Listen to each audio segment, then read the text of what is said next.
Let me tell y'all something right off the bat. When the world wasn't watching, when the spotlight was on someone else, India made a move so bold, so strategic, so unexpected that it didn't just turn heads, it spun them. And not just in Beijing or in Washington, but all across the globe. They say the smartest players don't talk, they just move. And baby, India moved like a master chess player with one hand behind its back and still knocked the king off the board. Now let me ask you, how many times have people doubted India? How many times have they laughed at its poverty, mocked its chaos, underestimated its willpower? They thought India would stay busy with internal mess, caste issues, language debates, border scuffles. They said India can't even keep its neighbors in check. How could it ever outplay the superpowers? But oh, how wrong they were. See, when you're focused on the wrong story, the real story happens in silence. And that's what India did. In the noise of geopolitics, while the West was running in circles trying to contain fires of its own making, India dropped a move so surgical, so smart, it didn't need to roar. It let the results do the talking. Now listen here. The reason the world is stunned ain't because they didn't know India had potential. It's because they didn't think India had the guts to use it. But guts, oh, India got plenty of that. You gotta understand something. This wasn't a reaction. This wasn't panic. This was preparation meeting opportunity, and when that moment came, India snatched it like it was born for it. They played the long game. And baby, it paid off like a jackpot nobody saw coming. Let me tell you what happened behind the curtains. While America was busy playing world police and China was building debt traps, India was building relationships. Not just deals, relationships, strategic alliances, supply chain friendships, defense partnerships, space tech collaborations. India wasn't just making friends, it was making moves. They were learning, adapting, mastering, and they did it quietly, with discipline and patience. Because India knows something the world forgot. Power that announces itself is already insecure, but power that builds itself in silence, that's the kind that lasts. You see, India knew it didn't have to match the West missile for missile, dollar for dollar. Nah, they went for the leverage game. They built the brain trust. IT, space, engineering, biotech, defense R&D. You think it's a coincidence that Silicon Valley got Indian CEO running the show. That's not luck, that's intentional excellence. They didn't just break into the system, they became the system. And then when the time was right, they flipped the narrative. Suddenly the world realized, wait a minute, we need India. We need its talent, its trade routes, its market, its military, its morality. And just like that, the tables turned. See, this move wasn't about flexing for the cameras. This was about forcing the world to recalculate its equations. Let's talk military for a second. People thought India was gonna sit back and be a regional power forever. But then came the BrahMos missile partnerships. Then came the Tejas K-1A jets. Then came India saying, we don't need your tech, we'll build our own. And then came exports, not begging for imports, but exporting to the same countries that once refused to share blueprints. Now that's a full circle moment if I ever saw one. You know what else India did? It stopped chasing Western validation. That right there was the move. India said, we ain't gonna play by your script anymore. We're gonna write our own story, and that's exactly what happened. Whether it's rejecting biased global narratives, standing its ground in global forums, or crafting trade policies that benefit Indians first. India stopped asking for a seat at the table and just started building its own damn table. And baby, when you build your own table, you don't have to worry about who's sitting at theirs. Let's talk energy for a minute. While Europe was struggling under fuel shortages and America was scrambling with OPEC, India walked into the energy chessboard like a king. It diversified oil imports, struck deals with nations the West wouldn't even talk to, and guess what? It paid less, secured more, and stabilized the economy. That's not luck. That's negotiation with a backbone. That's strategy with dignity, and don't get me started on space. While NASA and SpaceX were launching billion, rockets, India launched Chandrayaan on a budget smaller than Hollywood sci-fi films. And guess what? It worked. They landed on the moon's south pole while others were just talking. And that moon landing, it wasn't just scientific. It was symbolic. It said, we're not behind, we're just different.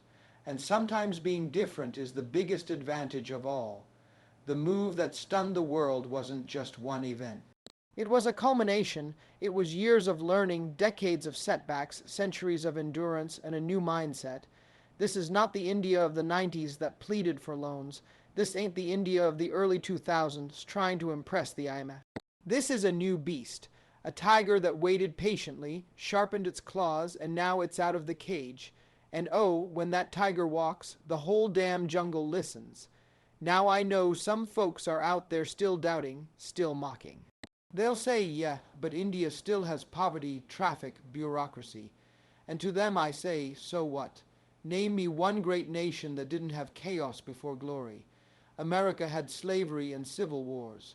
Europe had famines and dictatorships. China had revolutions and purges. But India had all of that and foreign invasions and partition and decades of colonial loot. And still it rose, still it educated millions, still it built a space program, still it runs the world's largest democracy. That ain't a small feat. That's legendary, and let me remind you of something. India didn't rise by copying anyone, it rose by being itself. Diverse, chaotic, colorful, opinionated, soulful. That's the magic. The very things the world mocked are now its strength. Every time they underestimated India, India quietly added another brick to the empire of tomorrow. And now that tomorrow is here, so when the world woke up and saw India lead in tech, space, defense, and diplomacy all at the same time, they weren't ready.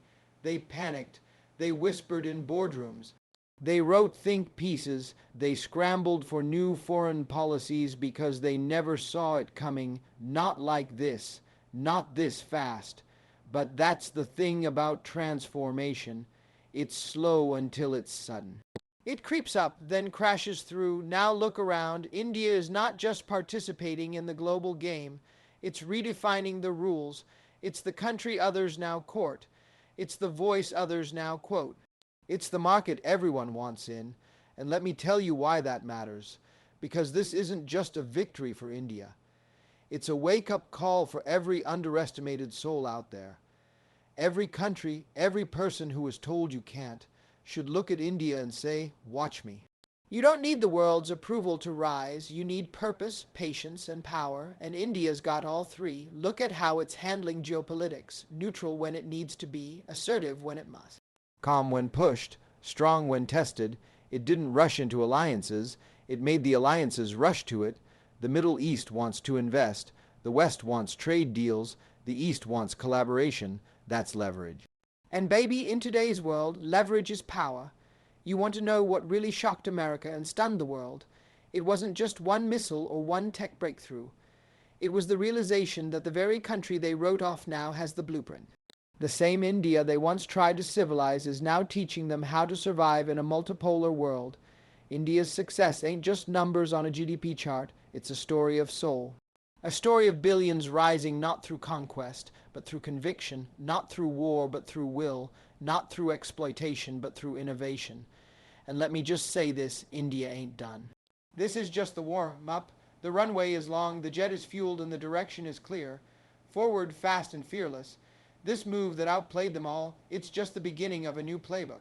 So to everyone out there watching, wondering, doubting, remember this. India ain't playing catch-up anymore. It's leading the race it once wasn't allowed to run in.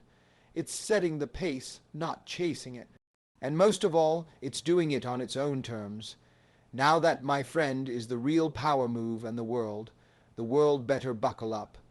Because India has arrived and it's not asking for permission. It's taking its place. And it's taking it now.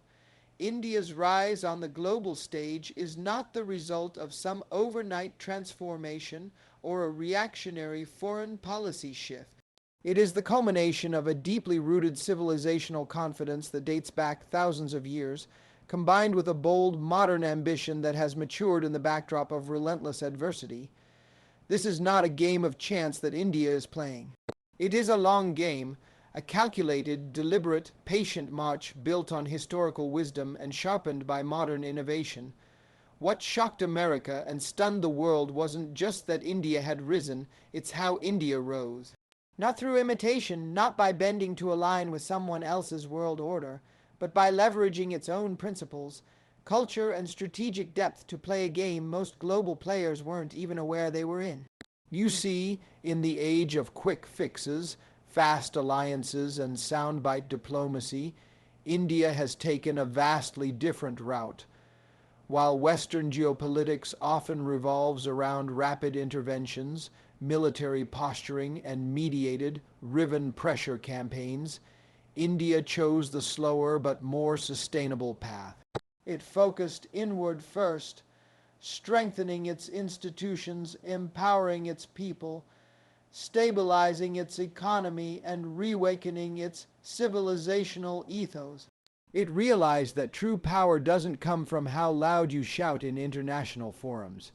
It comes from how well you hold your ground when others expect you to fold. And that ground India holds is not just territorial. It is philosophical, cultural, and ideological. The foundation of India's long game lies in its ancient identity.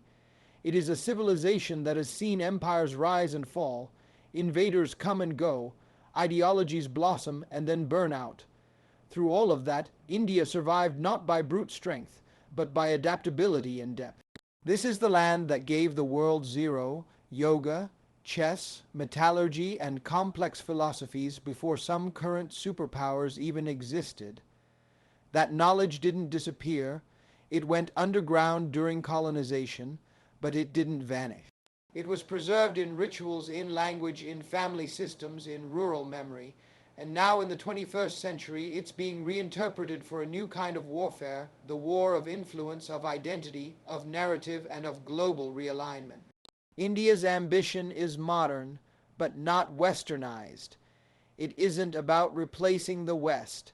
It's about restoring balance to a world order that has been skewed for centuries. That restoration can't happen through dependence. It must be built through self-reliance and original thinking. That's why you're seeing India invest in indigenous weapons systems, build its own digital infrastructure like UPI and Aadhaar, launch moon missions on minimal budgets, and develop renewable energy projects at scale. Every one of these achievements is a message to the world. We'll do it our way, at our pace, on our terms. India refused to follow the script that global powers handed it after independence. The script said stay a developing nation, take loans, follow our model. But India's civilizational memory said otherwise. It said we've seen power come and go. What we need is sustainability, not speed. That's why the West is now scrambling, because India didn't follow their timeline. Yet it still arrived, and not as a client state or a desperate ally, but as an independent force. But as an independent force, the checkmate wasn't made with a sudden move. It was made with years of consistency, careful positioning, and an unshakable belief in its own destiny. And part of that belief is India's moral confidence, its sense of dharma. While the Western world operates on shifting alliances and cold pragmatism, India has introduced the idea of principled strategy. It doesn't switch sides based on sanctions or threats. It doesn't collapse under pressure from international media. Whether it was buying oil from Russia when the West wanted isolation, or refusing to vote along predictable lines in the UN, India showed that it cannot be boxed into ideological camps. It's not pro-West or anti-West. It's pro-India that neutrality is not weakness. It's a powerful form of independence that many other countries are now beginning to admire and emulate.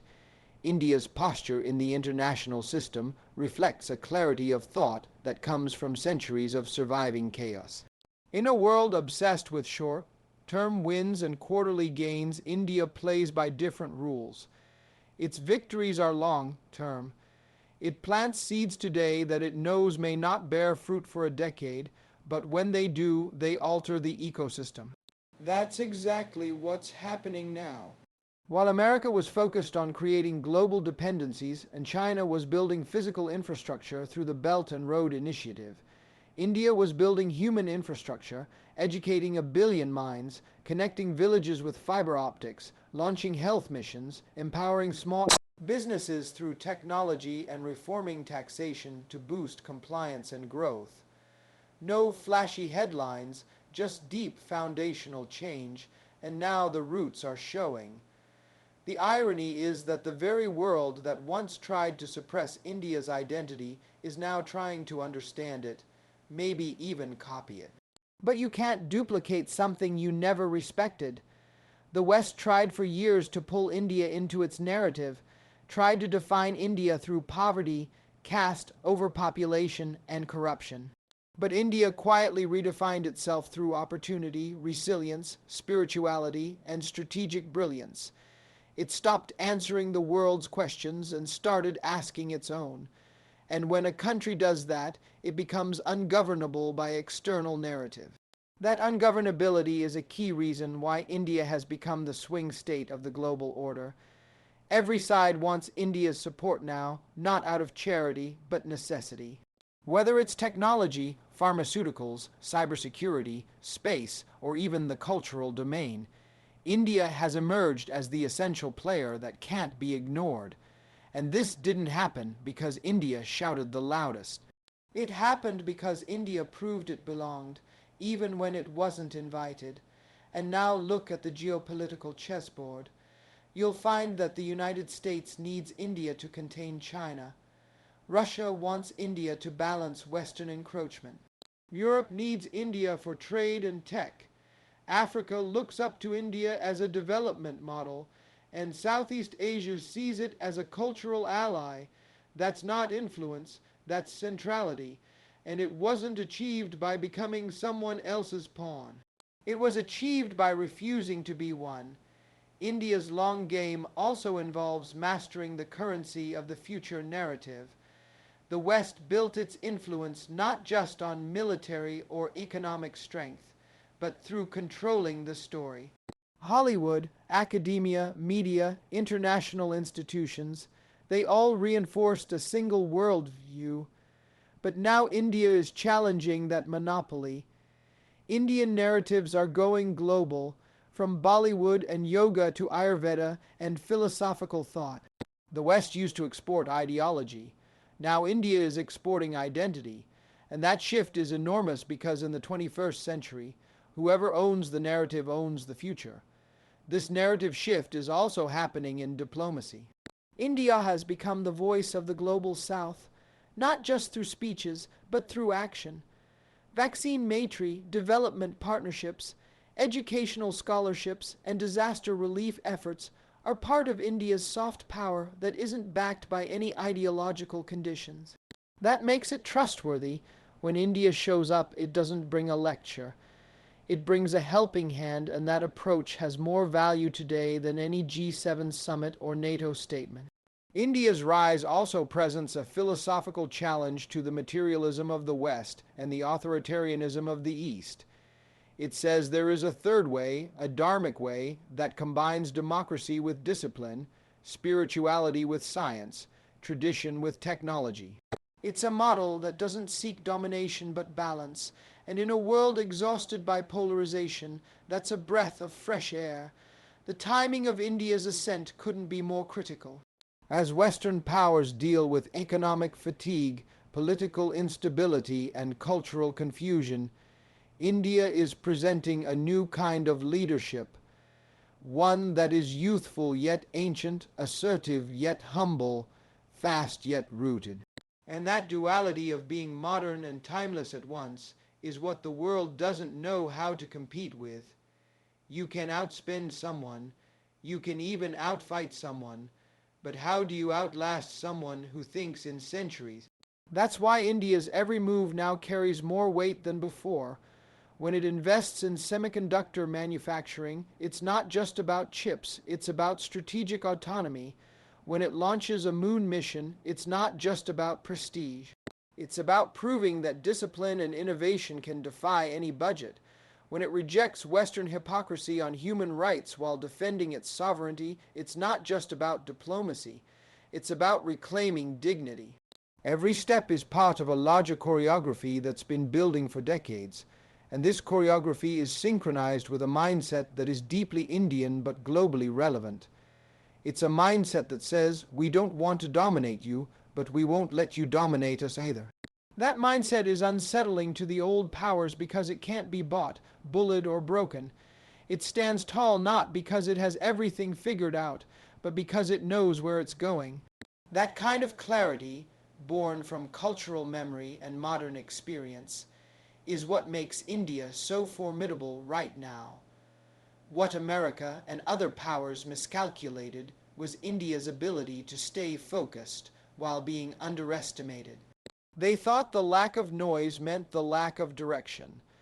They thought disagreements within India meant it lacked unity. They forgot that a civilization that has debated for millennia knows how to survive disagreement. They forgot that India doesn't break from chaos, it grows from it. They forgot that this is a country where contradictions don't cause collapse. They create complexity, and complexity is where India thrives.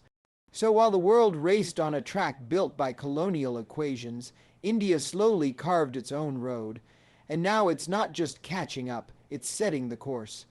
That course doesn't depend on anyone else's approval. It doesn't follow Washington's prescriptions or Beijing's blueprints. It follows something older, deeper, and more enduring. A civilizational instinct sharpened by the fire of modern ambition. That's the real secret behind the checkmate. Not one move but many, not one break. Through but decades of persistence. Not one victory but the rise of a nation that never gave up.